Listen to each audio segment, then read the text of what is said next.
Hello and welcome to Dice Masters United. I'm Spug. I'm Ben. I'm James. And I'm Peter. Coming up in this episode.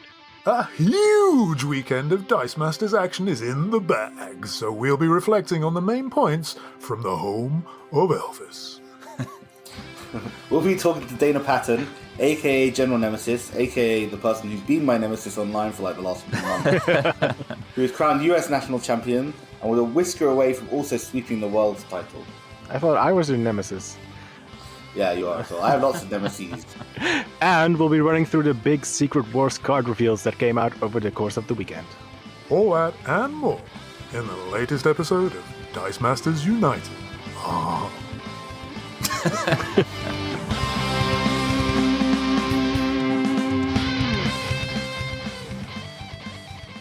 Okay, well, welcome back, everybody. It's really good to have you with us, and we are coming to you slightly later than usual because of the huge weekend of Dice Masters action that's just been taking place in Memphis, Tennessee. Yes, it's been the World Championships held at the Graceland Convention Center, the first in-person World Championship event since 2019, right, Ben, when you were crowned champion? Yeah, in person is correct, because I also won it online in 2020. Oh, let's not forget that. Lest we forget, yes, indeed. And so anybody who's got anything more than a passing interest in Dice Masters will know that there's been all the action going on over in Graceland. And we not only had the World Championships, and firstly, we should congratulate Laurier Burrell, CCM, millions of zeros and a 7 on the end on Discord, for claiming the World Championship crown to become the Dice Masters World Champion. Congratulations to Laurier. In what sounds like a very intense Master Mold face-off. But more on Master Mold later. Also, congratulations to Dana Patton, aka General Nemesis, another Canadian who claimed on this occasion the US National Championships. It seems like the Canadians came to play over on the other side of the Atlantic, and Dana was crowned US National Champion on the Friday.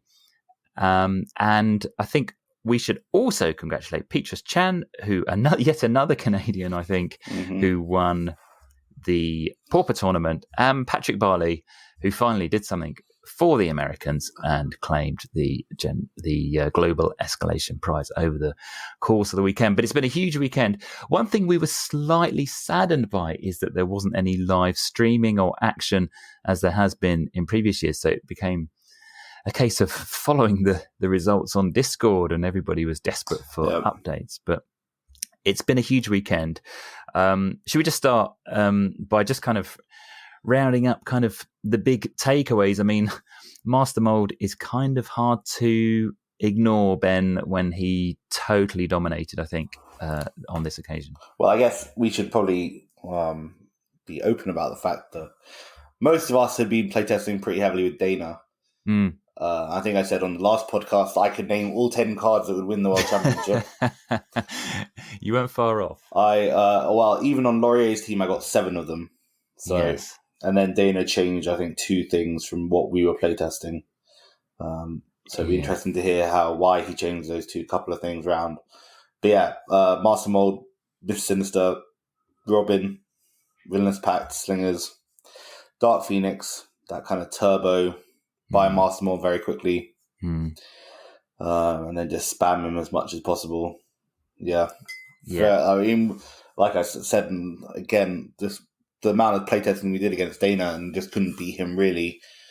The only way to beat him was basically get lucky with Barry.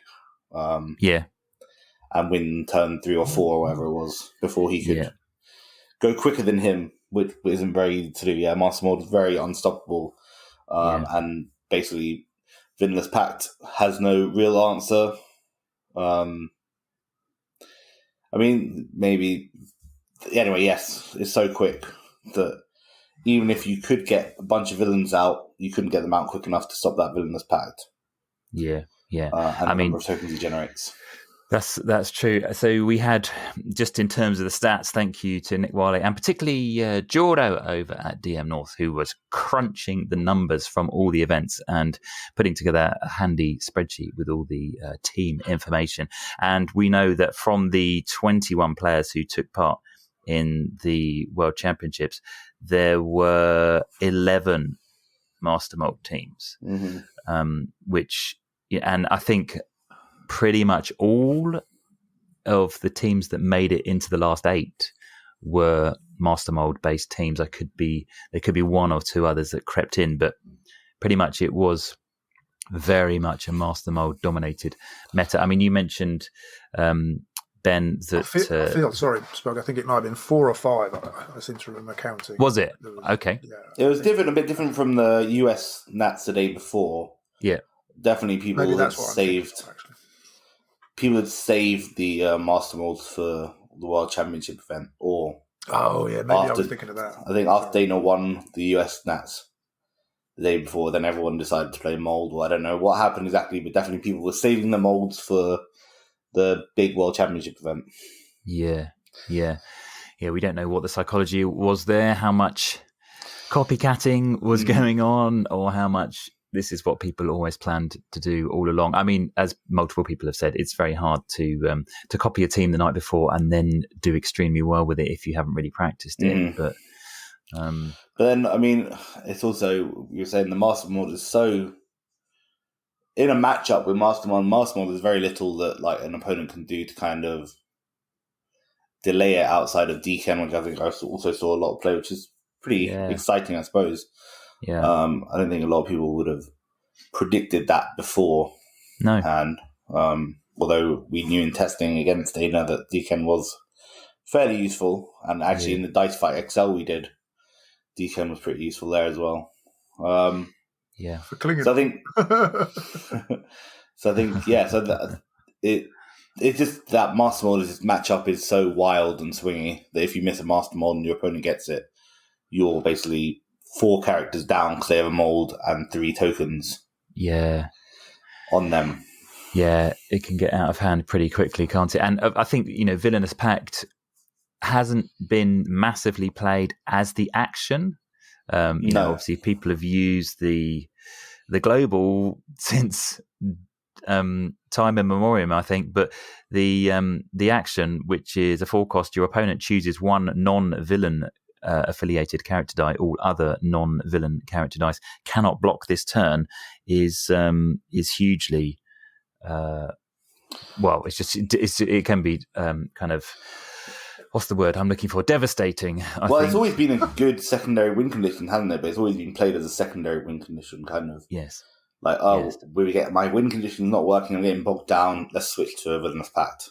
Yeah. And try and swing through for the win. Yeah. But the thing is that global paired with the Wolverine global on turn 1 and a Miss Sinister makes that kind of turbo turn 2 that you were doing with Barry effective, and works with Master Mod as well. One of the interesting things with Laurier's team is he does not put the Wolverine global on. Right. So he only had the Villainous Pact global. Yeah. So I wonder whether he just kind of decided that enough people would have the Wolverine global, or that he could get by without the prep. I don't know. It'd be interesting to see how he played that. Obviously, we don't have any video for it. No. But interesting to see how he played that without that kind of turn 2 guarantee. Yeah. I mean, if you go first, you can just exactly. It's so just getting second, obviously. So it makes sense because half the time you're not even using that Wolverine global. Not if you got Villainous Pact. No, that's right. Yeah. If you're going first. Exactly. So it's a clever. I think that was a clever pivot, and lets you put in a secondary defense piece, which probably Typhoid Mary or Tombstone was in his case. Yeah. And then I think there's a big shout out for that Robin. That was used on quite a few teams, wasn't it? It was the Super Rare Robin. So that Super Rare Robin, is he the only one that's got that discount fielding? It was used for the fielding discount. Pay a mask, field a character for free. No, the rare one does have it as well, and then the Jimmy Olsen with a similar effect. Oh, that's right. But people were also using this as a backup bit of removal, weren't they? I think because of his. Yeah, it's really good removal. When fielded, just deal number of damage equal to the number of characters you have. Yeah, and obviously with the tokens you have out, you're probably gonna have a pretty big wall. Yeah, and with all the psychics you have, almost sinister. Yeah, he's a good. So it's a nice little extra removal piece that you don't even have to kind of build into your team. So, James, let's come to you. What were your sort of overarching takeaways from the big weekend? Well, first of all, big thank you to Nick, I think, because in the absence of streaming, apparently maybe something was recorded, but certainly nothing was streamed. So it was nice of Nick to sort of drip feed us stuff in the Discord so that we could feel involved. And it worked out. Yeah, I'm sure he was super busy with rules questions as well, so he did a very good job of keeping us up to date while still doing the main role. I was on the edge of my seat, even though we only had pictures. It's still that was the thing. It was like a bit of information every 45 minutes to an hour, but it worked out all right. It meant you could do stuff in between. Yeah. Yes, but the other interesting thing I was thinking about was the differences between Dana, who, as we mentioned, won on Friday and came second in Worlds, and Logier's team, because they had very similar teams, but there were 3 points of difference, which were, as Ben mentioned, the Laurier dropped the Wolverine, presumably relying off other people's or just not bothering about it. Yeah. He also didn't have Dana's Starro, which was that was Dana's flex spot. I think he tried various things in that spot while we were testing. And the third difference was, what did I say it was? Mr. Mind. Lawyer didn't have Mr. Mind, the rare Mr. Mind, which was presumably there in case of Barry mostly, I suppose. Yeah. And that was probably quite a good call on Logier's part, because there weren't that many Barrys, and they didn't make any resurgence from one event to the next. In fact, the numbers probably pretty much the same. I think. Like do you know how many Barry Allens there were in the in the World Championship event? Out of a field of 21 players, there was a grand total of 1. Wow. Yeah, that's the numbers even dropped. Wow. Which I was staggered by, to be honest. Yeah, I mean, for sure. They don't have your gift, obviously, Spug. Yeah. Turbo Barry. Rolling millions of sidekicks. That's obviously what it is. I mean, Barry is very boom or bust, I feel like. For sure. Yeah.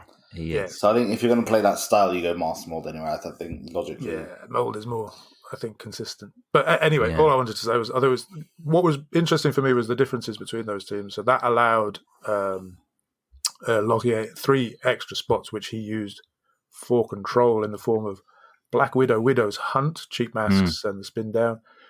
Typhoid Mary, which I can imagine might have played a part, but I suppose we will find out when we speak to Dana.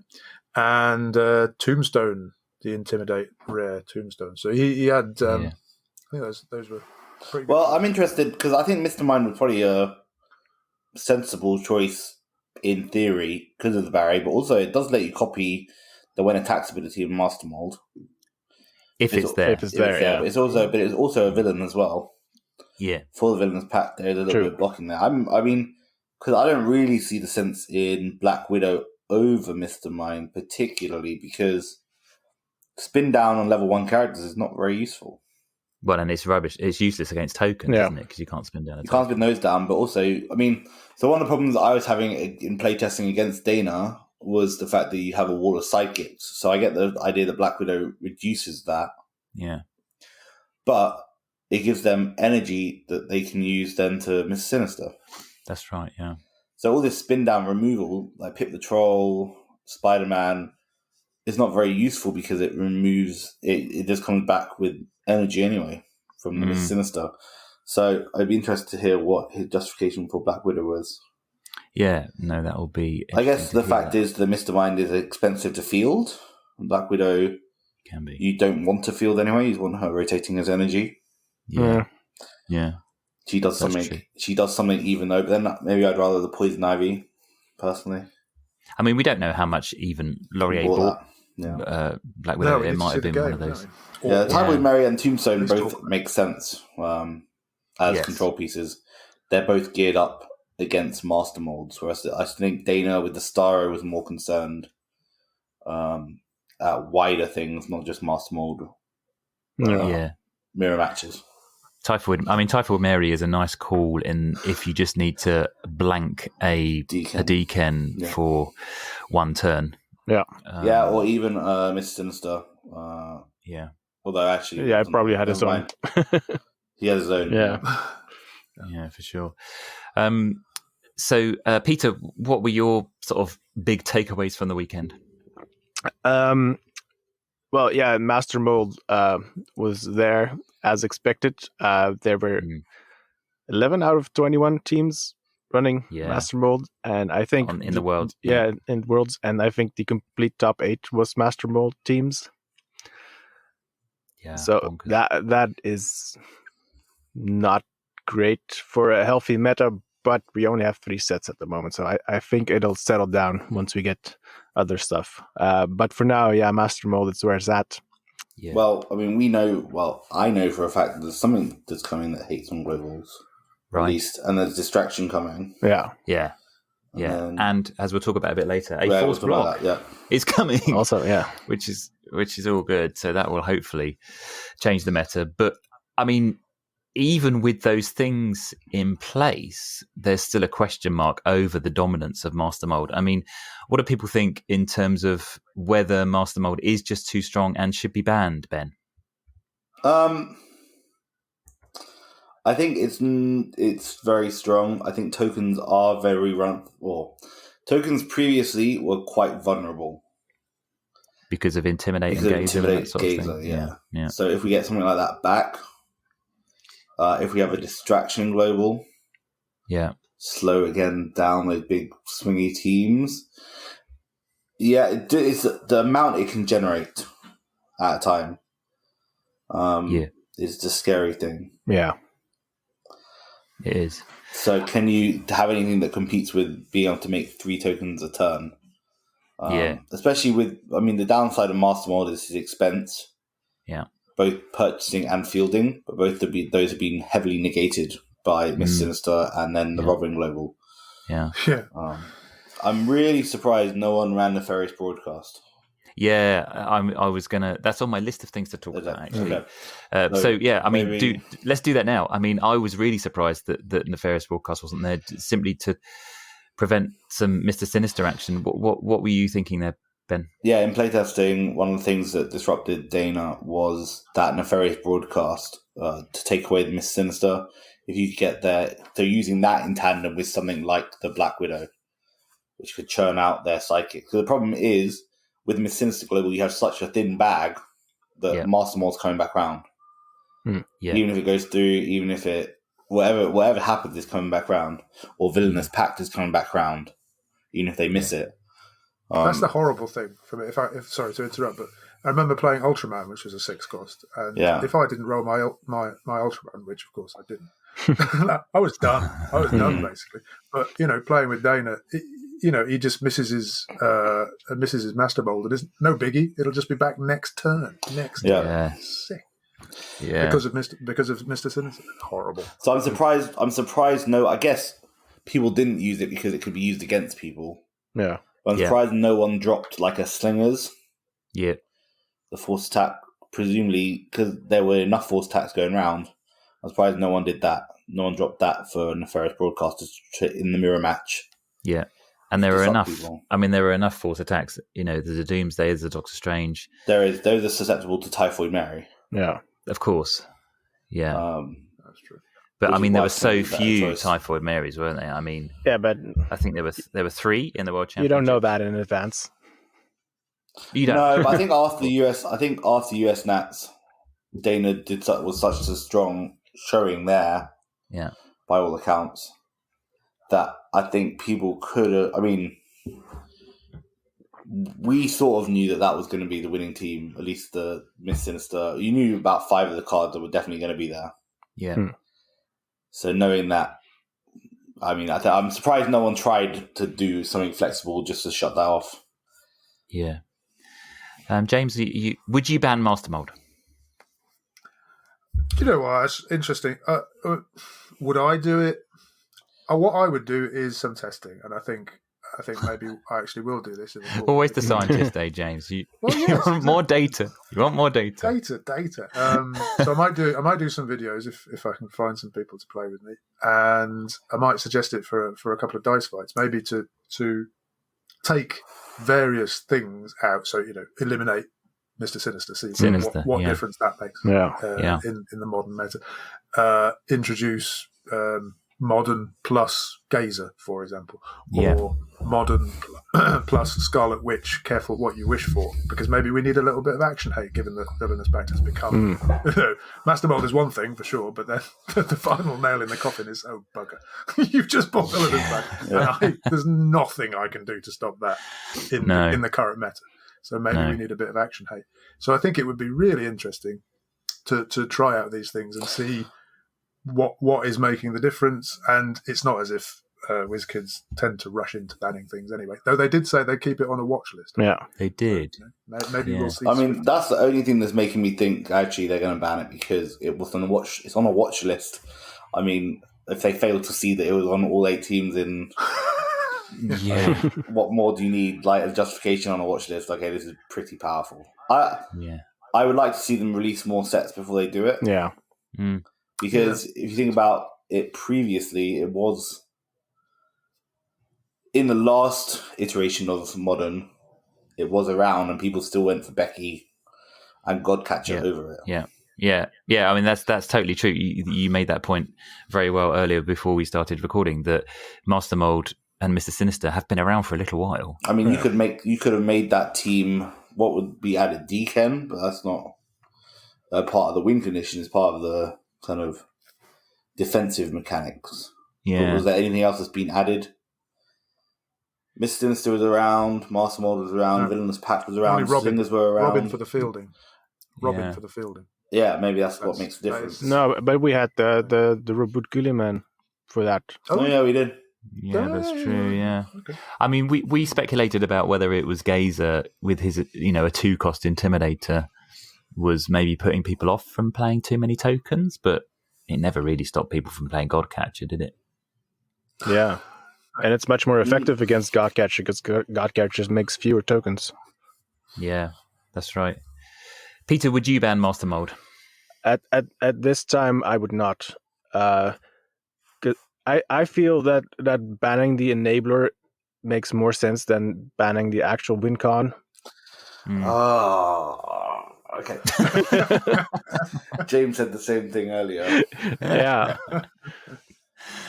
but it's still because not only does it enable Master Mold, but it also enables Barry. So otherwise, I think if you ban Master Mold, everyone's going to be playing Barry. And sure, it's easier to counter maybe, but you're just going to have the same thing with something else. But it's the only good ramp we have. Yeah.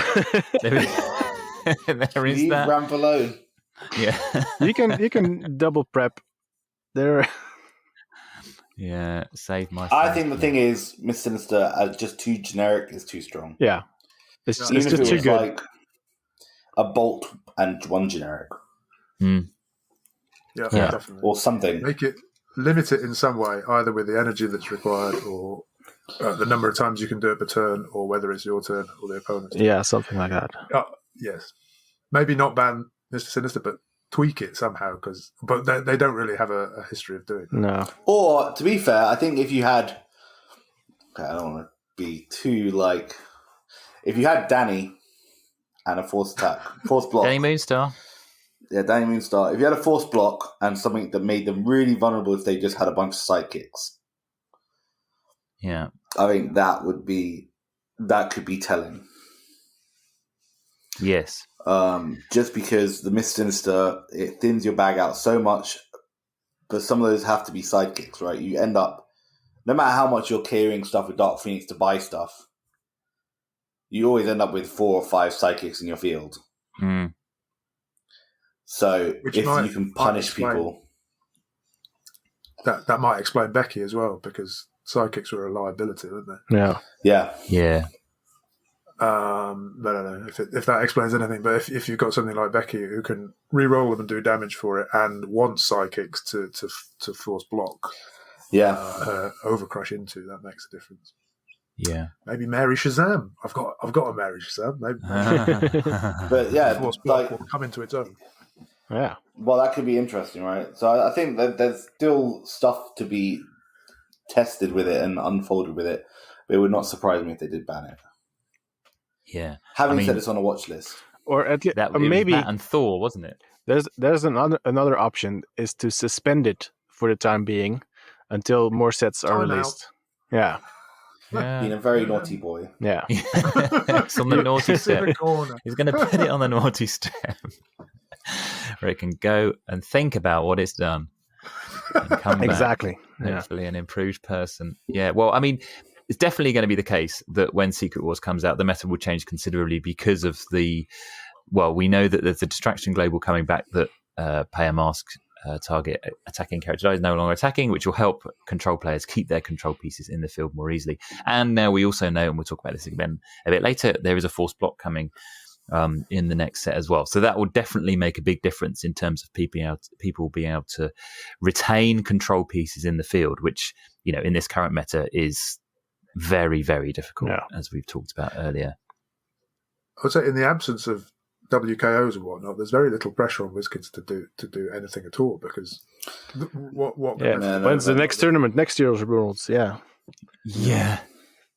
I mean, what will happen is the players themselves will just come up with their own bans, won't they? I suspect there'll be some more online tournaments, and I suspect things like Master Mold will almost certainly be banned from that, whenever the next 2-team takedown is, for example. Yeah. And I think we are due one of those. Can't wait to get cracking on a 2-team takedown again. I wouldn't be surprised at all if the decision is to ban Master Mold, or maybe even ban Mr. Sinister, James. You could get your wish there. Well, I'm going to do my testing, and we'll see. Was there anything else that surprised people wasn't around as much? Well, we've talked about Barry, obviously. Mm-hmm. I mean, one Barry out of 21 teams I was shocked by. And the various broadcast, I think. And broadcast, for sure. How many rare Poison Ivies were there? Hardly any. I think. Hardly any, yeah. I was expecting more of those. But it just wasn't a good counter to Villainous Pact. No. That is true. Jean Grey was one that surprised me, because I thought maybe that might be a thing. The one who makes the globals more expensive. Yeah, that was the forecast. He had that on his anti-monitor Deathbird team. I like that team. Well done, Ian. Good on you. Because the Pip the Troll also does the same thing. Yeah. But is vulnerable to force attack, whereas Jean Grey actually has some stats behind her. Yeah. Same with Lilandra. I think there's a couple, but making people pay for using those things. Yeah, I mean, there was only, I think, 2 copies of Lilandra in any of the teams. I mean, again, it's the same old problem. Keeping it in the field is difficult. But as you say, Ben, she has got some quite beefy attack stats. So you have to pay the 2 life to force her to attack.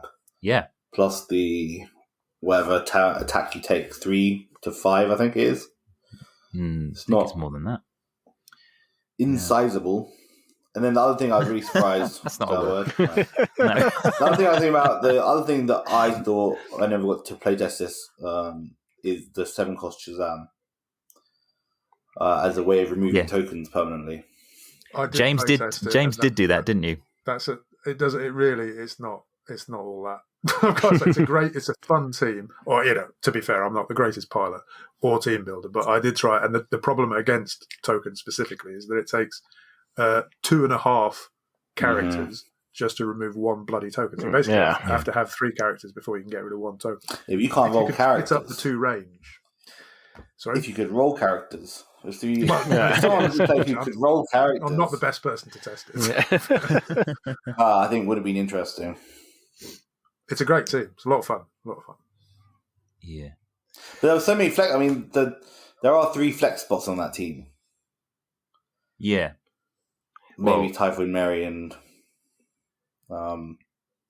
Tombstone were the answers that were needed on the day, I suppose.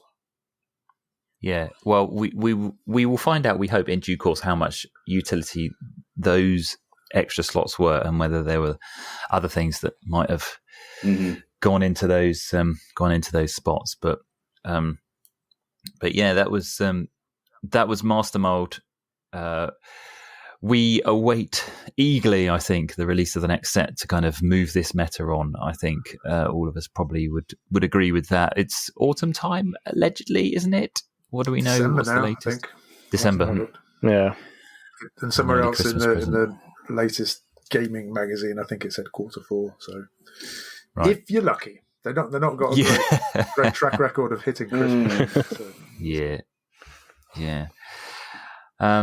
But all in all, a huge weekend of Dice Masters has just happened, and great to see people there. I feel it's a shame that we ended up with the US Nationals and the World Championships basically on back-to-back days, which basically means you ended up with exactly the same players and in a lot of cases playing the same teams. But I suppose we are in unprecedented times, and true on another occasion. Yeah, it's not really a World Championship without me, is it? I would just like to mention that I'm now the only reigning champ on the pod. I know, we've all like... that's true. Good grief. Well, I won Dice Fight XL3, let's not forget. In the teeth of some fierce... I haven't won anything for ages, yeah. Me neither, and I don't think I'm going to. I think my competitive days might well be behind me. Just the thought of actually... I mean, I know I have my issues, but just the thought of, like, first of all, being in close proximity to that many people for such a long time, but then having to concentrate for that long, that would give me a terrible headache, and I'd be in bed before the top cut. Yeah, the fact that Laurier made it to, I mean, it's a difficult thing to do to get to a final. The fact that Laurier got to back-to-back Worlds finals is pretty impressive. Yeah, for sure. Yeah. Very good going. I mean, he has had an amazing year in the sense of, I think he's won both of the 2-team takedown tournaments that have gone on so far this year. And bit of a try-hard, isn't it, really? Play something fun for once, Laurier. Stop copying, stop net decking teams. I'm pretty sure he had his do that as well. I'm sure he had his team arranged before actual Worlds. He just played Barry at Nats to throw people off. Yeah, I think that's probably true. And actually, you only need to read his "What Have You Played" thing, where it seems like he turns up at his local store on a weekly basis and wrecks everyone. Yes, left, right, and centre with a random assortment of cards. It seems. I think he has to hold back, otherwise they'll ban him from the store. Good stuff. All right, well, that is the World Championships in the bag for another year. So, shall we move on to the next segment?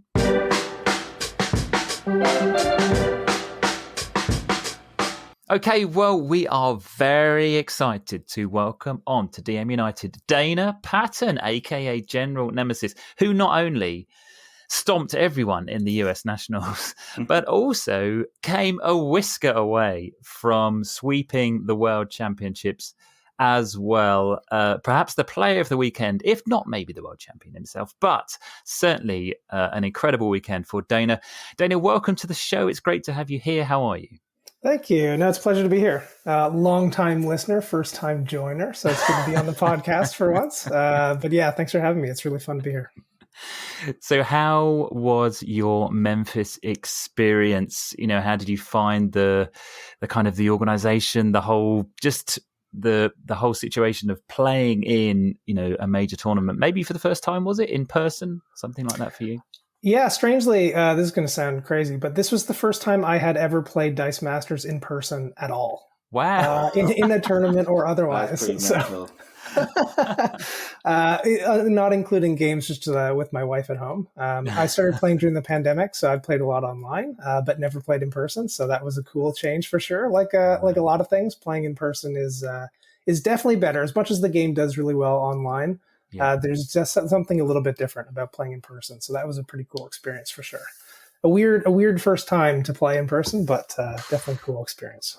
Yeah, there's no breaking you in gently, was there? You're straight in with US nationals, and obviously, as a proud Canadian, it must have given you great satisfaction to storm the home of Elvis and come home with that big prize. For sure, yeah. We had a good Canadian turnout. Actually, I think there were 5 of us there. And between the 4 events, I think 3 of them were won by Canadians. It was just Shadow Meld who disrupted our perfect sweep of the weekend. So yeah, it was good to have a good contingent there. So it was a little bit, at least a North American championship, if not just a US championship. And how did you find the whole kind of atmosphere, really? Because obviously, I've not had the chance to go to Memphis. Ben, you were there, right? Yeah. Last time it was held, so you can maybe talk to this a little bit too. But the kind of the atmosphere, what's it like in the hall?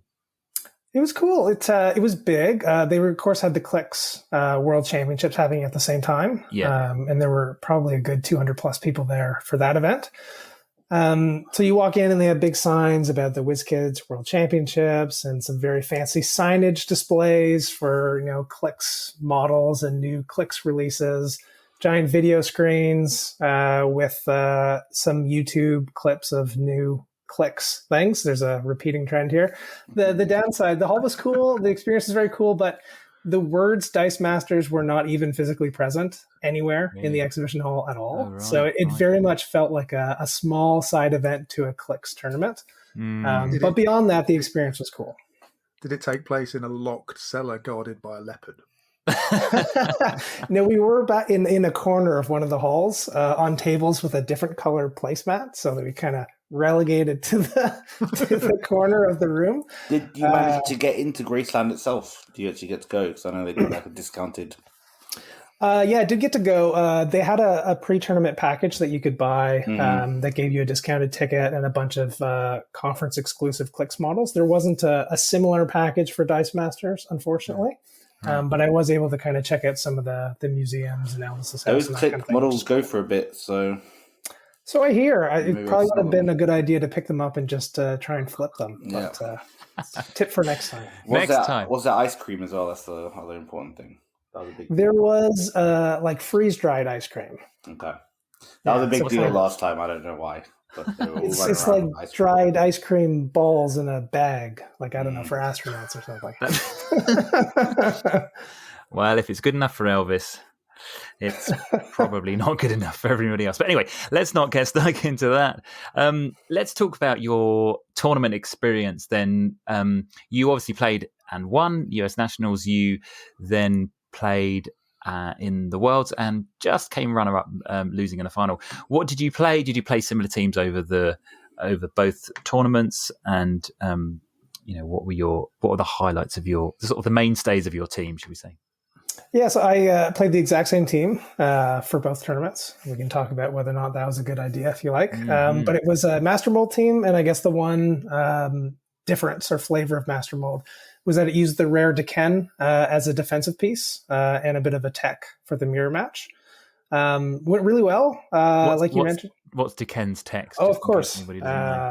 I can look up the exact text, but the general sense is as long as Deken is in your use pile, you can only take a maximum of 7 damage in a turn. That's the big thing. Yeah. That's close enough, I reckon. That will do nicely, yeah.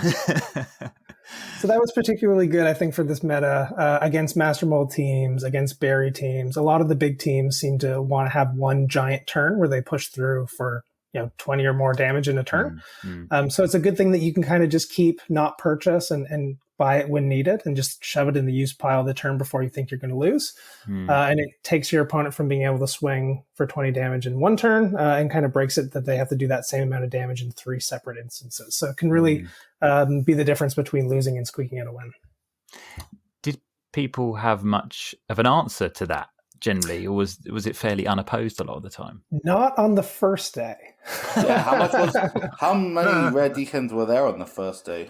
There were 2, just myself and Andy May's team, and we were the 2 that made it into the final for the US Nationals. And then on day 2, there were quite a bit more, I think. 6. Yeah. We had a bit of a discussion beforehand, and maybe also with Ben, about the strategy of whether you should play the same team on the first day as on the second day. Clearly you did. Yeah. And how do you feel about that? Was that a good decision? I think it was okay. In this particular case, I knew Master Mold was not a surprise. People were expecting Master Mold. I think the big thing that was a surprise was how strong Deken was. I think a lot of people didn't really think that was going to be as big of a tech piece as it was. But even if I chose to play something else, Andy was still playing those exact same pieces. So the cat was going to get out of the bag either way. So in retrospect, maybe it would have been a good idea not to play it. But in practice, because Andy had a very similar team, I don't think it would have made much a difference in the result at the end. How did Laurie handle it in the final? Sorry. In the final, so he had a very similar team to me day 2. He was playing one of the few Barry Allen players on day 1, and he switched to Master Mold with Deken on day 2. He had a couple of different pieces on his team, I think Typhoid Mary being the most important one. But he didn't buy any of his unique pieces, and I didn't buy any of my unique pieces. And it was basically a lot of similar play, both going for villainous pack plays, both putting Deken in the use pile when needed. I was able to pick up the first game. The second game was a bit of a disaster for me, and I had a first turn bad roll and wasn't able to recover, and it was over pretty quickly. And the third one was a bit of a longer slog back and forth.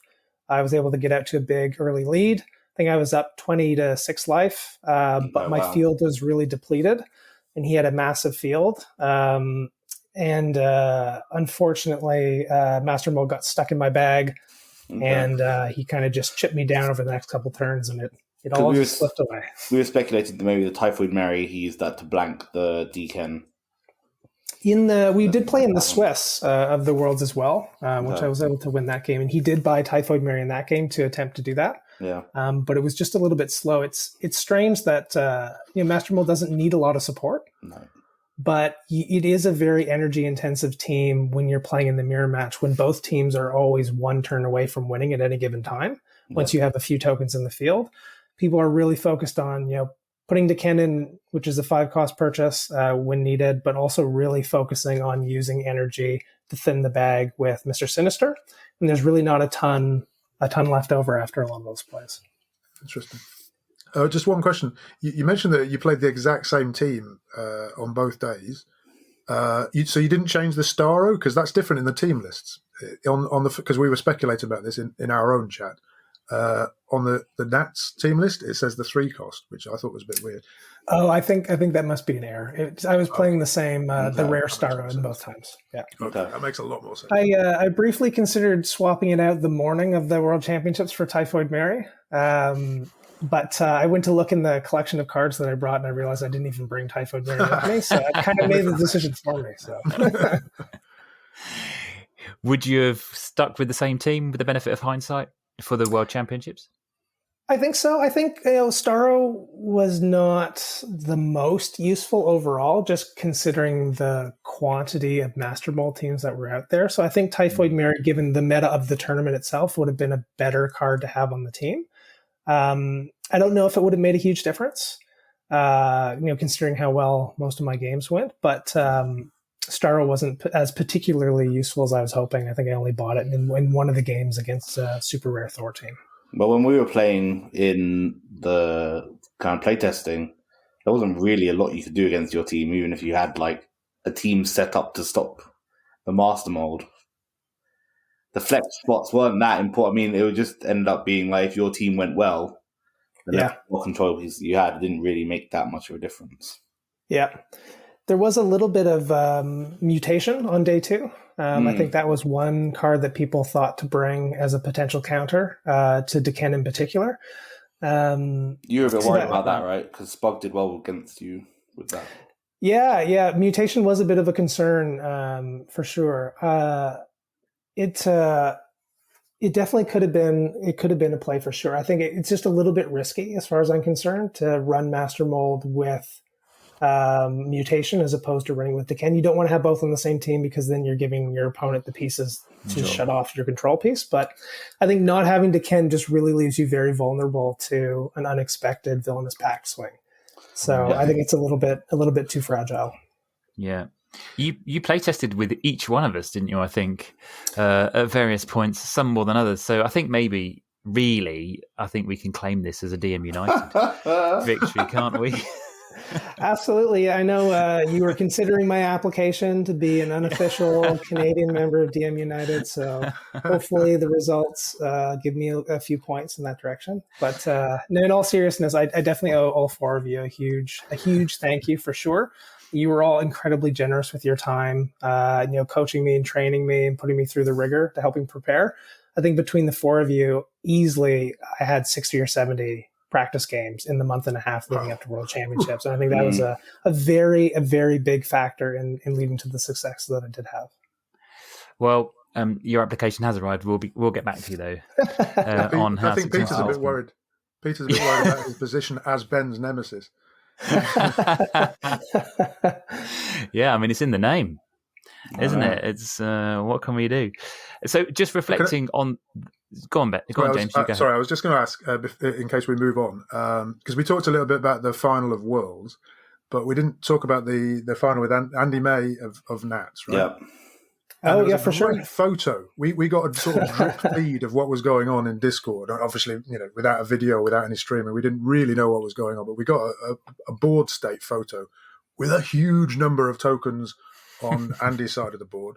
But and then about 10, 15 minutes later, we learned that you'd won, and I was wondering how that happened exactly. That's the power of Deken. It doesn't matter how many tokens you have if you can only do 7 damage a turn. So we had very similar teams. It was a real chess match of a game. It's supposed to be best 2 out of 3 in the finals, but we only played one game, and it took us an hour, and we went to turns in that game. So it was a very lengthy Deken battle. Where I was just able to kind of come out on top in terms of roles. I got the villainous packs when I need them. He didn't get his when he needed them. And even though he was building up a massive field, he wasn't able to push through. So did you actually complete the game, or was it decided on life in the end?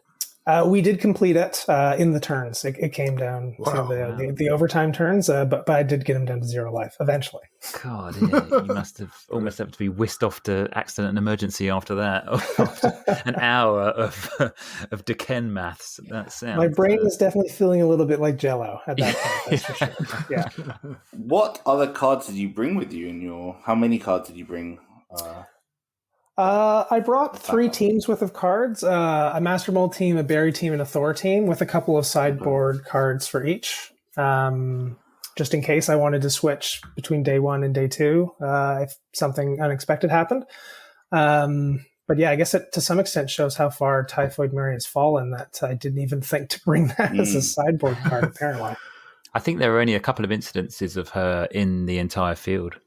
Yeah, it's one of those things with so many force attack globals out there, and basically every team or every matchup has at least one. It's really hard to keep her in the field, but I guess one of the potential benefits is you don't really need to keep Typhoid Murray in the field on a Master Mold team because you're not really using it defensively as much as you're using it offensively. As long as you're able to blank the Deken and line it up so that you have Villainous Pact on the same turn, that could be the difference. So I think there is definitely some consideration to putting that on the Master Mold team for sure. Yeah. So obviously our information was that we think that of the final 8 teams in the World Championships, all of them were basically Master Mold teams. I'm not sure if you can. There were 7. Verify that. There were 7. There was one Barry Allen team that snuck through to the top 8. Yeah. I think there were 4 Master Mold teams in the top 8 during the U.S. Nationals, and then 7 in the top 8 of the World Championships, including all 4 of the top 4. And that doesn't suggest a particularly healthy meta. I mean, do you think that do you think that WizKids should act, and if so, should they be looking at banning any particular cards, and if so, which ones? I mean, is Master Mold the problem, or as we've been talking about earlier on the podcast, is it actually more a Mr. Sinister situation here? Yeah, there was lots of talk about that at the tournament for sure. I think the meta definitely doesn't feel overly healthy. I think that's fair to say, just given the volume of Master Mold teams. And I think from this point forward, Deken will be a tournament staple as well, as long as the meta stays with the current card pool. And I really can't see anything other than a Master Mold Deken team having much of a shot at winning a tournament until cards change. But I don't know if Master Mold itself is the problem. I think if I was to, be in charge of the bans, which I'm definitely not, I would wait to see what happens with the next set and see what kind of health that brings to the game. We'll have the static field global back, which could make a big difference. It could make some control teams viable. So I would wait to see then before banning anything. But it is definitely true that Mr. Sinister is the great enabler of all the current strong teams, even Barry Allen teams or Thor teams. The first 2 turns of every single game I played for both opponents were the exact same. Everyone preps turn 1 and Mr. Sinister's on their opponent's turn 1. No matter what team they have, no matter the matchup, everyone's doing the exact same thing. And I think if you have a meta where literally no one is buying a character on turn 1, that's probably not a fantastic sign for the health of the game. No. So something may need to be done about that, but I think probably safer to wait to see what the next set brings. What's interesting is that some months ago, not very long ago, actually, we were talking about possible videos and that kind of thing that we could record. And one of the ideas that we were talking about is doing a video that asks the question of, is it ever a good idea to prep on turn 1? And the jokey kind of intro would literally have been someone just saying, no. Yeah. And that would be the end of it. Because at that point, nobody did it because it totally wrecks. It was wrecking your bag. It completely puts all the dice out of sync. Now everybody's at it. Yeah. And, if you go second, my play during the whole tournament was to prep twice on turn 1, which is crazy. It's bag management is completely irrelevant in the current meta. When you have Mr. Sinister and you're able to do so much easy churning, I think the fact that it is 2 of any energy and not a specific energy like Atlantis was makes such a world of difference that it is so easy to churn through your bag while getting blockers out to maintain a field presence at the same time. That bag management is really strangely irrelevant. Why do you think there was so few Barry Allens? I mean, we've looked at the stats and there was only 1 Barry Allen team in the 21 entrants that took part. Why do you think that was? I honestly have no idea. I think, going into it, I expected a healthy mix of Master Mold and Barry Allen with maybe a sprinkling of Thor. But if I had to guess before the tournament, I would have thought that there would be more Barry Allen teams than any other type of team. But the complete opposite was true. I think there were 3 during the U.S. Nationals and only 1 during the World Championships the day after. During the U.S. Nationals, I thought maybe people were holding back and had planned to play Barry Allen and were saving it for the World Championships. But that didn't pan out either. So I honestly have no idea. I think to some extent people may have been a little bit scared of Deken as more of a hard counter in the Barry matchup. But definitely, from our playtesting, Barry Allen is no joke. It's your Turbo Barry Allen team is very strong, especially if you're able to roll sidekicks. So I'm a little bit surprised that we didn't see more people trying to run it. It's just too Hail Mary, though, isn't it? It's just too, if you don't win, you're going to lose against Master Mold. If you don't win turn 3 or 4, then there's not much after that, right? Yeah. And then in other matchups, it doesn't fare as well as Master Mold. Master Mold's very flexible and hard to deal with, whereas Barry Allen has counters in the Wonder Woman. Was there a vibe on the US Nats Day that people were holding back? What was your opinion on that? Do you think that... I don't think so, to be honest. I didn't really get the sense that people were holding back. I think it's a big enough kind of prize or title that I think people were trying to make a serious run at it. And I think that would be one of my complaints about the format of the weekend as a whole. I'm not a fan of having the US Nats and the World Championships back to back. Basically the same field, the same tournament 2 days in a row. One definitely prestigious title, but one definitely much more prestigious title. So it's it feels a little bit strange, to be honest. It would have been nicer if they had kind of thought of a different side event to run or run US Nationals at one of the big conferences that took place in the months ahead. But it definitely didn't seem like people were holding back for sure. Yeah, it did seem a shame. I mean, from us, looking from across the pond, you basically have 2 big tournaments with essentially the same group of people who are playing both of them, which is a bit of a shame because it does take some of the sheen off both tournaments. I think if you just kind of got it to one event taking place on consecutive days, but hopefully next year we'll be more COVID free and it'll be easier to separate them out. It does make for an interesting kind of meta, though, like the fact that you have to kind of...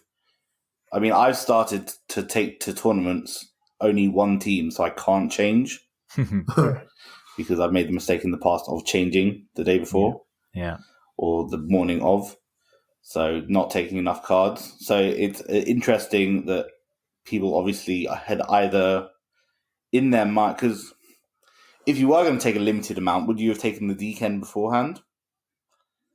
So that was obviously on people's minds. Yeah, no, true. That's true. It's I think there were certainly a lot of people there who brought like all of their Modern collection with them to the tournament. Yeah. Otherwise, they wouldn't have been able to swap to Deacon as easily, for sure, because I don't think it was a card that was on a lot of people's radars until the U.S. Nationals. Mm-hmm. At least of the people who were in the event. I think it caught a lot of people by surprise. So if they had not brought, enough of a card pool, they wouldn't have been able to make that change, and we may have had a different outcome.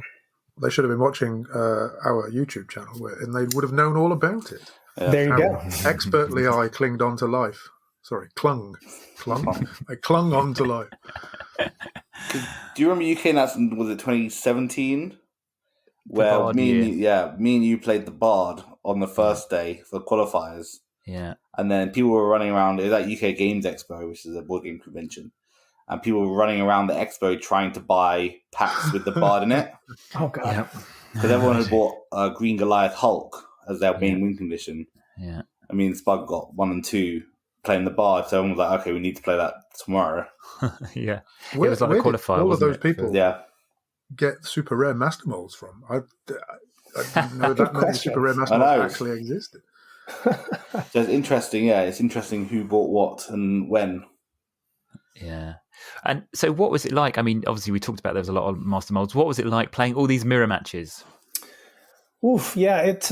I only played 3 different archetypes of teams in total across the 2 days. So I played against 3 super rare Thor teams.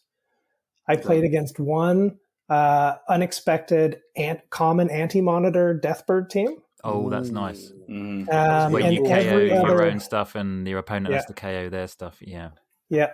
And every other game I played was a Master Mold mirror match across the 2 days. So it was almost entirely Master Mold on Master Mold games. So definitely got a lot of practice in that matchup. And like the games went well for me. I didn't really feel in danger too much. And I think that was one of the benefits of having Deken, but also one of the benefits of doing so much playtesting. I think even folks that did switch to Master Mold, I don't think had quite as much of experience in running the team. And although it's definitely not the most complicated team in the history of the game for sure, but there are nuances in how to play it in terms of when you leave psychics in the field or when you KO Master Mold and when you don't. And I think a lot of that just comes with experience and practice. So I felt like I had whether it was true or not, I felt like I had a small edge in some of these matches just because of all the reps I was able to get with you folks in advance.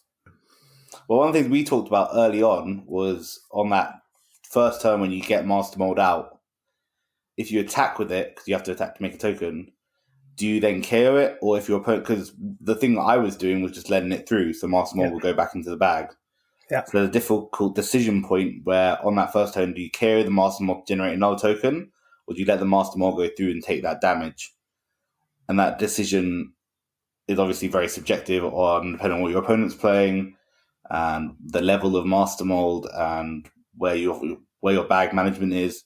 So that kind of decision point, unless you've done that rep several times, you won't be as good at. So yes, it is all playtesting. It was all the hard work you did beforehand.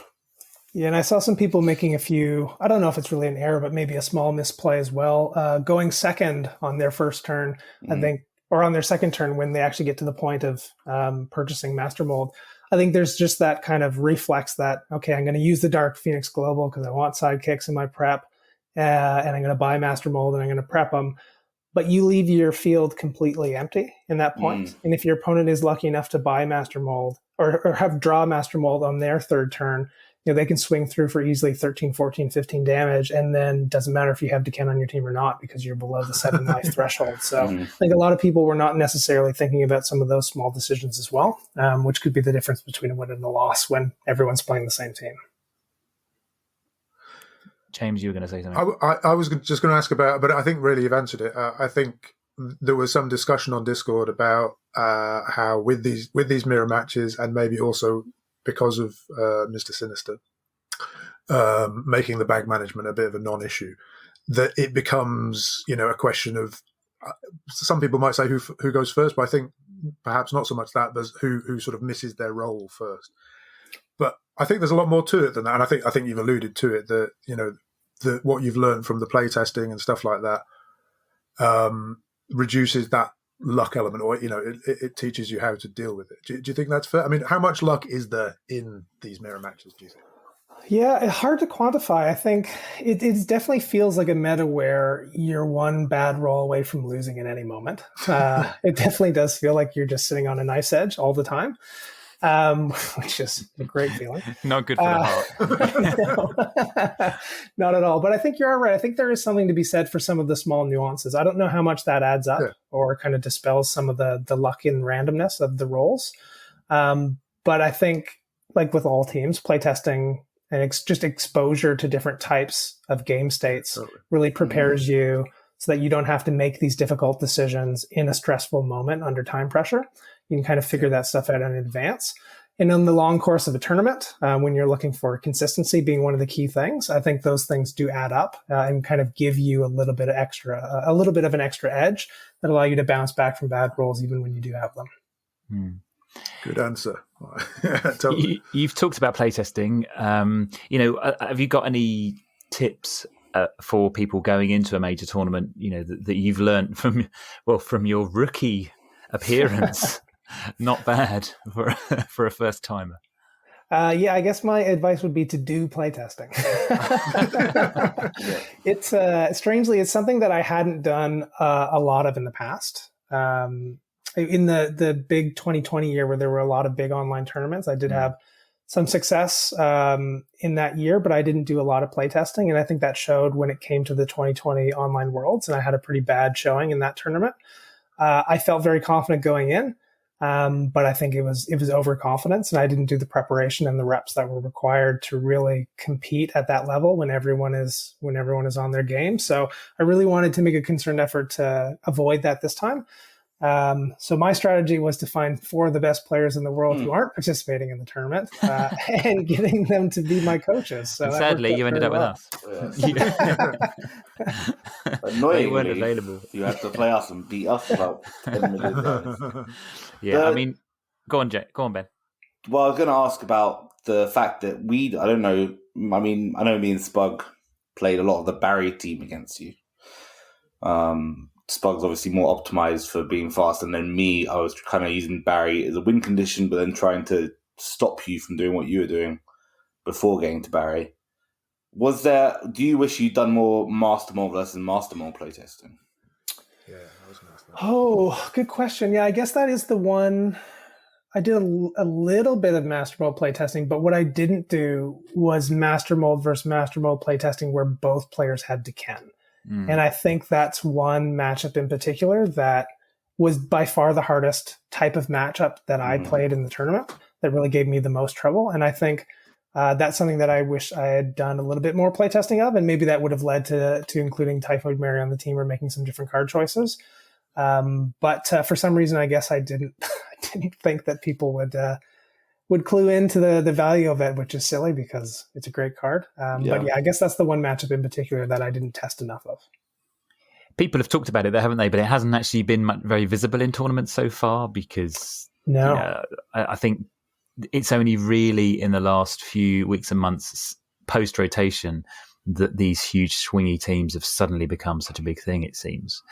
I think it's one of those cards where I think people initially wrote it off because the belief was with that Clayface, it would be too hard to keep it in your use pile.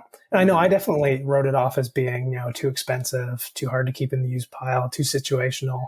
But it's one of those things once you start playing it on the mat and you realize how thin your bag can be and how consistently thin it can be, it's really not that hard to keep it in your use pile. And if you really need to, you just spend a turn to buy another one. You put the offense on hold, and once you have 2 rotating, it is almost a guarantee that you will have one there every turn for the rest of the game. I was going to ask, sorry, you mentioned the anti-monitor team, and I was quite interested in that. How was that? Because that is sort of partly designed to. It has Deathbird, which does 3 damage when one of your characters with an attack of more than 3 is KO'd, right? So defense, all of your tokens have defense. Sorry. So it's almost designed to make a mess of Master Mold teams and KO a bunch of tokens, ideally, I suppose. How was it? How was the matchup? Yeah, a guy named Ian was running that team. He was, I think, from a contingent of local players from Mississippi who came out to the tournament. I think they were there in 2019 as well, so I'm told. They're nice guys. And it was in the top 4 of U.S. Nationals where I played him with that team. So he obviously had a really good day with that team as well. It was one of those things where both our matches were really quick, and I won them both really fast. And I think the problem was with Mr. Sinister, you're able to get enough sidekicks out that anti-monitor is not really doing a lot of damage. I'll just KO my sidekicks, or I'll KO Master Mold, and you're helping me do what I wanted to do anyway, and I'm producing more tokens and I'm rolling it consistently. And I really only had to buy Master Mold and Villainous Pact in those games, and just use all my energy to feed sidekicks with Mr. Sinister, and it really wasn't much of a problem. So it was one of those things that seemed like it was going to be a big issue on paper, but then when I played the matchup, it went a lot smoother than I expected. Master Mold doesn't quite give it enough time to get traction, and you're obviously providing them with the same global, your opponent with the same global that you're using to produce the sidekicks, which you then KO. So, yeah, okay, but I like it anyway. Yeah, it was cool. It was one of those unexpected teams. Now, the first day of the tournament in particular, the field was a lot more varied than I think a lot of us expected. I think there were 3 Barry Allen teams, 5 Master Mold teams, 3 Super Rare Thor teams, and then I think like 9 or 10 just completely random, unexpected teams. So in addition to the Anti-Monitor, Shadow Meld was running a very interesting Super Rare Harley Quinn team that was very control-oriented. There was another player running, I can't remember the rarity, but a Hawk Girl team, where the one where Hawk Girl gets +1 attack for each character in your opponent's field, and was using that in comparison, in addition to Villainous Pact, just in recognition that everyone had these giant board states, and just kind of pushing these giant Hawk Girls through, which was kind of interesting and unexpected. Yeah. So there's definitely some creativity there. And then in the World Championships, a little bit less creativity. Well, I mean, we've joked, Dana, about us taking credit. We can't take any credit, really, because it's obviously your exceptional play that's taken you to these high spots. I mean, you won your record. You were telling us earlier, the record was ridiculous over the course of the weekend. How many matches did you play and how many did you win? Yeah, I got really lucky for sure. Things went smoothly. I won 15 out of my 16 matchups, only losing the last one against Laurier, who played excellent. And in terms of wins and losses, I think I went 20 wins and 3 losses over the 2 days. And it was just unfortunate that 2 of those losses, again, were in the final against Laurier. So. Yeah, but I mean, that is an exceptional performance. And you don't just do that just by being lucky. So many congratulations for an incredible performance. And it's been really great to get your insights into how your team went and your preparation and that kind of stuff. It would have been really useful for people. And it's been fantastic to have you on the podcast, Dana. Thanks very much for joining us. Thank you. And thank you so much for you folks for your support in advance. I know you're downplaying your involvement, but you folks are so generous in donating hours and hours and hours of your time to help me prepare. And it really would have been a very different outcome if you didn't do that. So a very big thank you from me. It was literally a pleasure. No, well done. Yeah, well done. Congrats, you really well. Very proud. If I couldn't do it, I'm glad you did it. Well, thank you. All right, well, shall we move on to the next segment?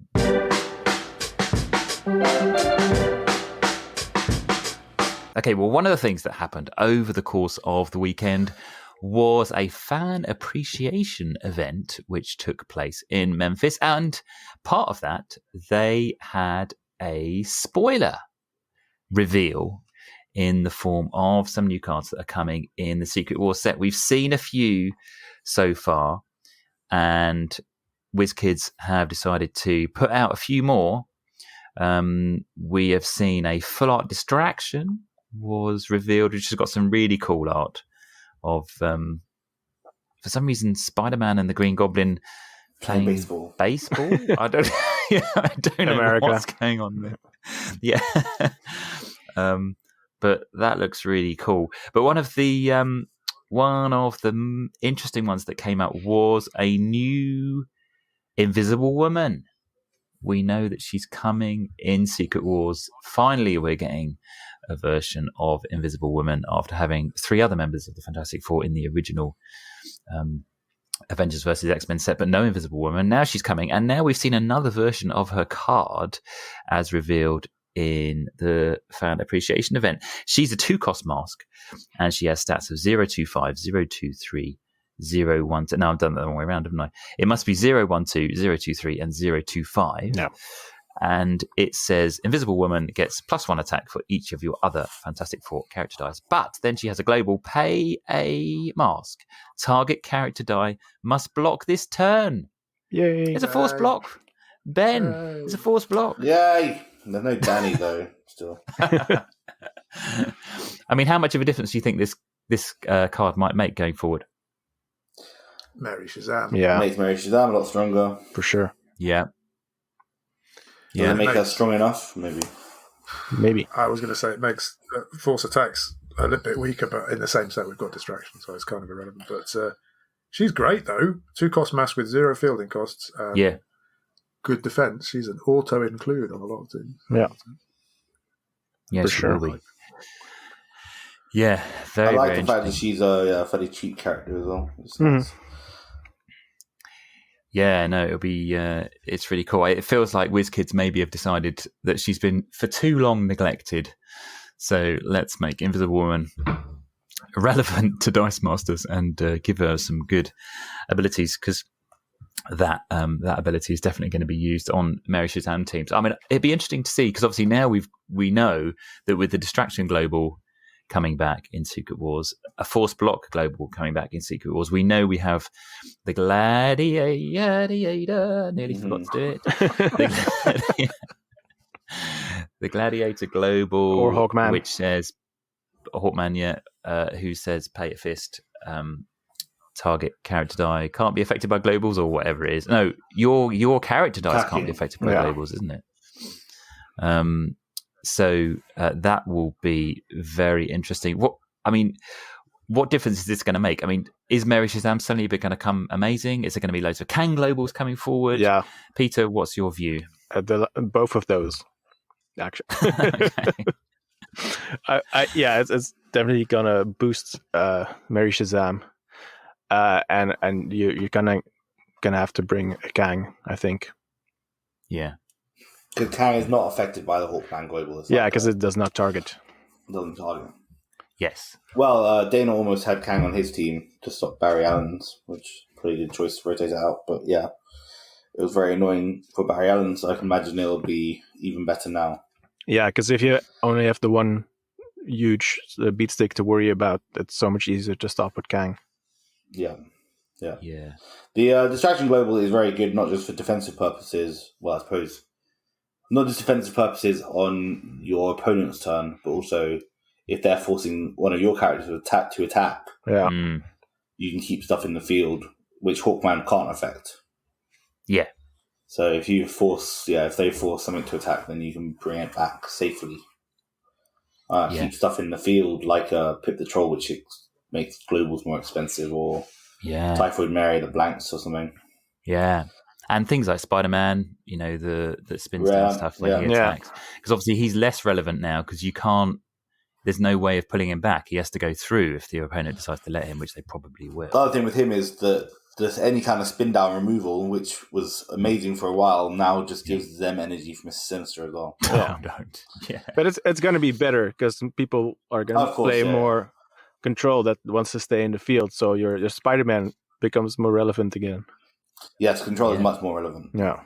Does Thor, who deals damage when you field characters, and or Colossus, who just does damage at the end of your turn for every level 2 or level 3 character that you have? Same as that. Yeah, I mean, there's none of that. But I mean, do those become relevant now, do you think, going forward, yes. Ben? Yeah, I think that Distraction Global opens up new possibilities. I mean, Master Mold, it just might be the Master Mold is way too strong anyway. Yeah. But stuff like the Thor, stuff like the Batman and Jubilee combo, the rare Batman, which deals damage every time one of your things is carried, is much better now as well. Yeah. Because you keep it in the field.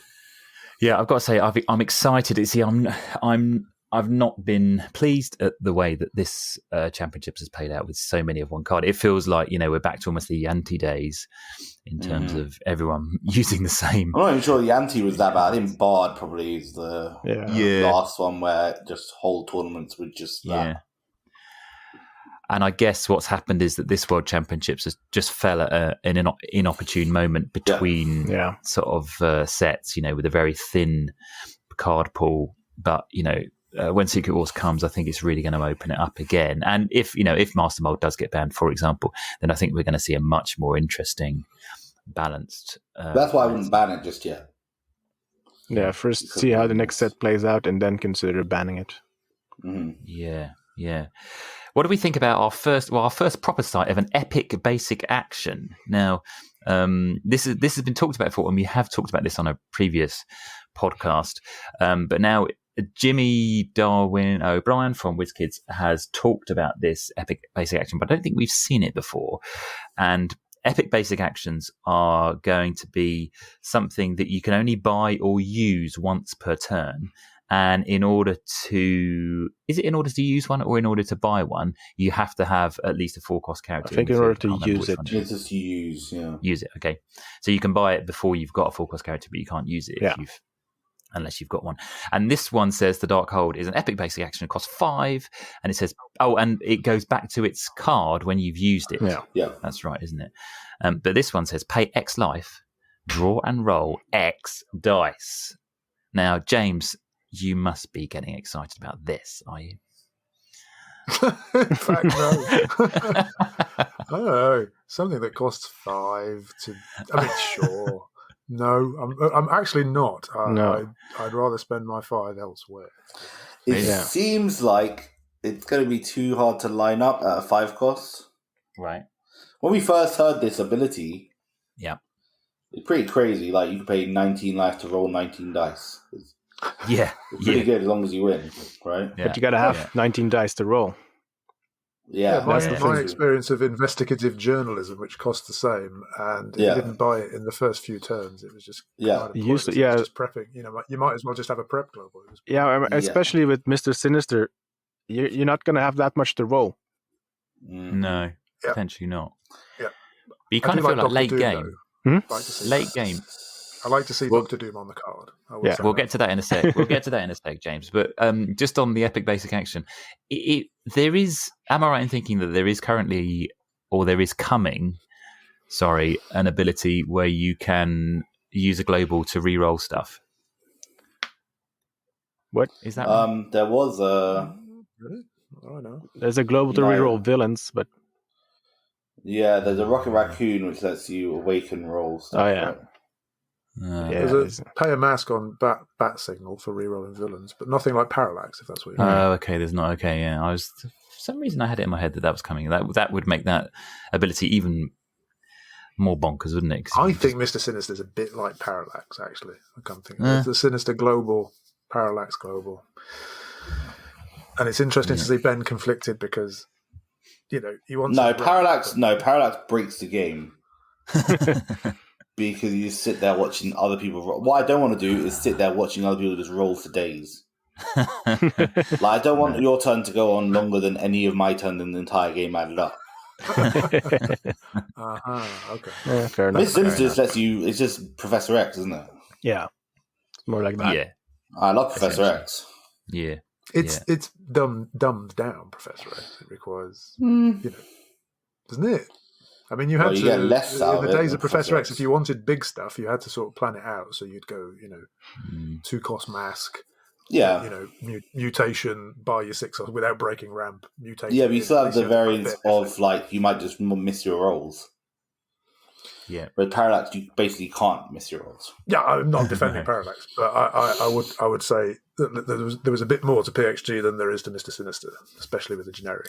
The thing I hate most about Parallax is you had to watch your opponent play a game while you did nothing. You must have absolutely loved Patrick's. I hate that. A couple of other things to note, probably, that we should mention before we round this little section up is a new global, which is a sort of a twist on the collector global, where you pay a mask and field a character once per turn. This is on Madeline Pryor rare and Magic rare, only with different types of energy. So Madeline Pryor is pay a mask, Magic is play a bolt, but you pay the energy and 1 life once per turn, field a sidekick from your use pile, which to me feels like a bit of a trap in a way. Ben, do you like this? No. Okay. Play collector. At the moment, yes. Maybe this is the way they're going.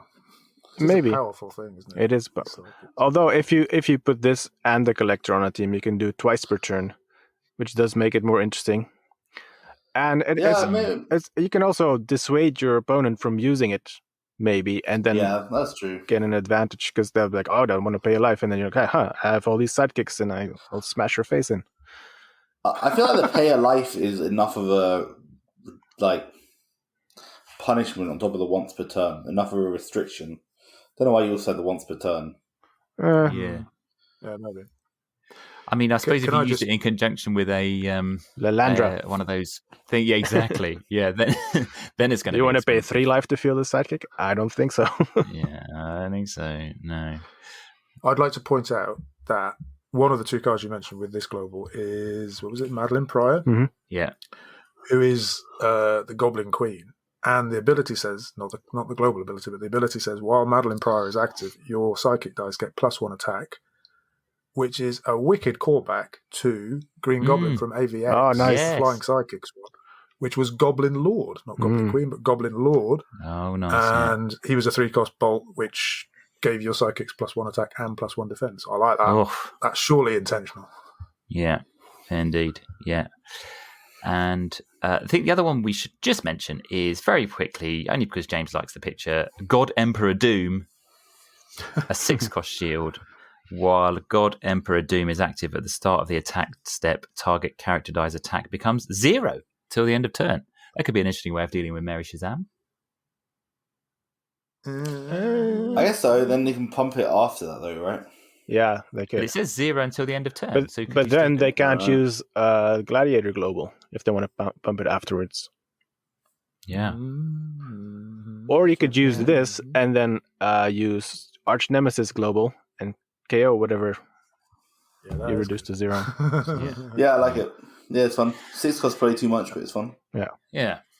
So it was actually the Darkhold art that I was referring to. Oh, you like the Darkhold? Oh, apologies. Okay. No, that is good. Yeah, that is good. It's I do like that. That feels like it's channeling almost the old Secret Wars from like the 1990s, but or wherever it was, late 80s. Good stuff. All right. Well, there's some spoilers. If you want to see them in full, then do go to our website because there's a whole definitive gallery of spoilers, provided that James has updated it by the time this comes out. No pressure. Yes. No. All right, let's move on to our final segment.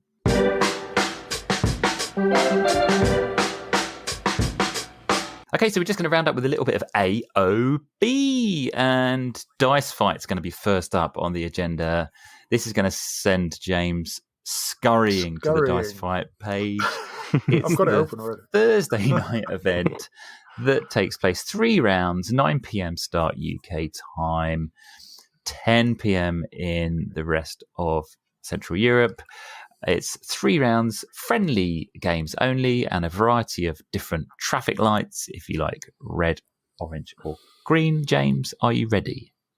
Yes, I actually did my homework this time. Well done. You say friendly. It is a friendly atmosphere, but sometimes the games can be more competitive. But this time, they are. It says 10 in 10, 10 by 10, 10 from 10, whatever you want to call it. So that's 10 cards, 10 sets, I believe. Not modern, presumably. No, it's silver, in fact, which is from right. Green Arrow, The Flash onwards, and includes modern, for better or for worse. But it's orange, in which Master Mold is banned. Yeah. In case you were wondering. And that's on the 22nd, which would be presumably this coming Thursday. And the following week is Keywords Only, which is a really friendly one because that's green and golden. And You can only have cards on your team which bear a keyword. I assume Nice. that's just the team, not the basic actions. Good stuff. We'll put a link to that Discord server in the show notes if you want to get involved with a bit of Dice Fight action. On another front, we are coming to the end, really, with Worlds behind us. We have come to the end of a very competitive season where everything that we've been doing here at DM United has been focused on competitive play. We've always had a focus towards that end of the game, but obviously over the last few weeks and months, we've had Worlds coming up, and also we've had new sets to wade through. And now we're at a point where maybe things might slow down a bit, certainly on the competitive front. So if you've got things that you want us to feature or talk about, then do let us know. Are there particular subject areas in the game that you want to hear a bit more about, that you want to hear discussed by us over here at DM United? We'd love to hear from you. And if you've got any other points that you want to make about anything else that we've featured on the podcast, then do get in touch. It's always great to hear from listeners, and you might get your message read out in a future episode. James, which is the best email address, that's what they're called, to use? It is hello@dmunited.eu.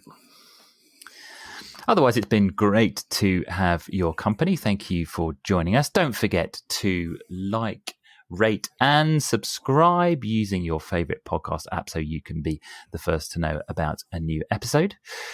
We will see you again next time. Bye-bye. Cheery bye. Bye. Bye-bye.